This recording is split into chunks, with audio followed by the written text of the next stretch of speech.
ഇന്ന് ഇൻഡെക്സുകൾ എല്ലാം ഗ്യാപ് ഡൗണിൽ ആണ് ഓപ്പൺ ചെയ്തത്.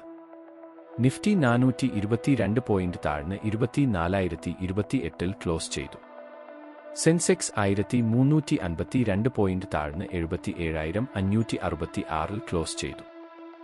ആഗോള വിപണികളിലെ ആശങ്കകൾ വിപണിയിൽ വലിയ സമ്മർദ്ദം സൃഷ്ടിച്ചു. ക്രൂഡ് ഓയിൽ വില ബാരലിന് $100 കടന്നതും യുഎസ് ഡോളർ ശക്തി പ്രാപിച്ചതും വിപണിയെ ബാധിച്ചു. കൂടാതെ ഇന്ന് രാവിലെ വാൾസ്ട്രീറ്റ് ഫ്യൂച്ചറുകളിൽ ശക്തമായ വിൽപ്പനയും കാണപ്പെട്ടു. ഓയിൽ മേഖലയിലെ ഓഹരികൾക്ക് ഇന്ന് വിൽപ്പന സമ്മർദ്ദം ഉണ്ടായി. ONGC, ഓയിൽ ഇന്ത്യ, BPCL തുടങ്ങിയ ഓഹരികൾ ഇതിന്റെ സ്വാധീനത്തിലാണ്.